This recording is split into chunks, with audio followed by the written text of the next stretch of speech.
മോഷണത്തിനെത്തിയ bike മറന്നു വച്ചതിന് പിന്നാലെ bike മോഷണം പോയെന്ന് പോലീസിൽ പരാതി നൽകാനെത്തിയ മോഷ്ടാവ് പോലീസ് പിടിയിൽ. മലപ്പുറത്ത് ഇടപ്പാളിലാണ് സംഭവമുണ്ടായത്.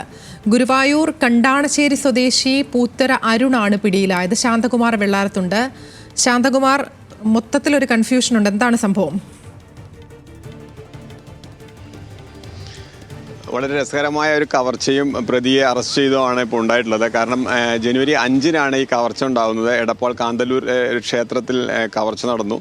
ക്ഷേത്രത്തിൽ നിന്ന് 8,000 രൂപ നഷ്ടപ്പെടുകയും ചെയ്തിട്ടുണ്ട്. പക്ഷേ ഈ കവർച്ചയ്ക്ക് എത്തുമ്പോൾ ഈ കവർച്ചക്കാരൻ അരുൺ കൊണ്ടുവന്ന ബൈക്ക് ഒരിടത്ത് വെച്ചു. പക്ഷേ ഈ ബൈക്ക് ക്ഷേത്രത്തിൻ്റെ ഏത് ഭാഗത്ത് വെച്ചു എന്ന് ഇയാൾ അറിയാതെ പിന്നെ മറ്റൊരു വഴി കൂടെ പോവുകയായിരുന്നു എന്നാണ് പോലീസിനോട് തന്നെ ഈ പ്രതി പറഞ്ഞിട്ടുള്ളത്.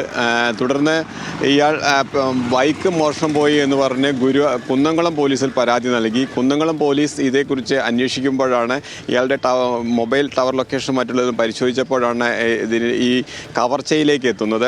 തുടർന്ന് ആണ് ചങ്ങരംകുളം പോലീസിനെ ഈ കാര്യങ്ങൾ അറിയിക്കുകയും ചങ്ങരംകുളം പോലീസ് ഈ കാര്യത്തെക്കുറിച്ച് വിശദമായി പരിശോധിച്ചപ്പോൾ ഇയാൾ ഇവിടെ വന്ന് കവർച്ച നടത്തിയിട്ടുണ്ട്, എടപ്പാളിലെ ക്ഷേത്രത്തിൽ വന്ന് കവർച്ച നടത്തിയിട്ടുണ്ടെന്ന് മനസ്സിലാവുന്നത്.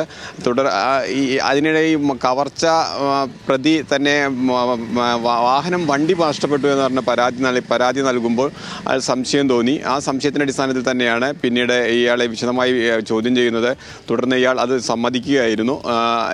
ഇയാളെ ക്ഷേത്രത്തിന് കൊണ്ടുവന്ന് തെളിവെടുപ്പ് നടത്തുകയും മറ്റുള്ള നടപടികളെല്ലാം ചെയ്തു. ഇയാൾ മറ്റ് കേസുകളിലും പ്രതികളാണോ എന്നുകൂടി പോലീസ് പരിശോധിച്ചു വരികയാണ്. ആതിര, എന്തായാലും മോഷണത്തിനെത്തുന്ന ബൈക്ക് മറന്നു വെച്ചിട്ട് പിന്നാലെ ഈ ബൈക്ക് മോഷണം പോയി എന്ന് പരാതി നൽകുന്നു. അതിന് പിന്നാലെ ഈ കവർച്ചാശ്രമം അടക്കം പോലീസ് കണ്ടെത്തുന്നു എന്നുള്ളതാണ് മനസ്സിലാക്കുന്നത്. വിശദാംശങ്ങൾ നൽകുകയായിരുന്നു ശാന്തകുമാർ വെള്ളാരത്ത്.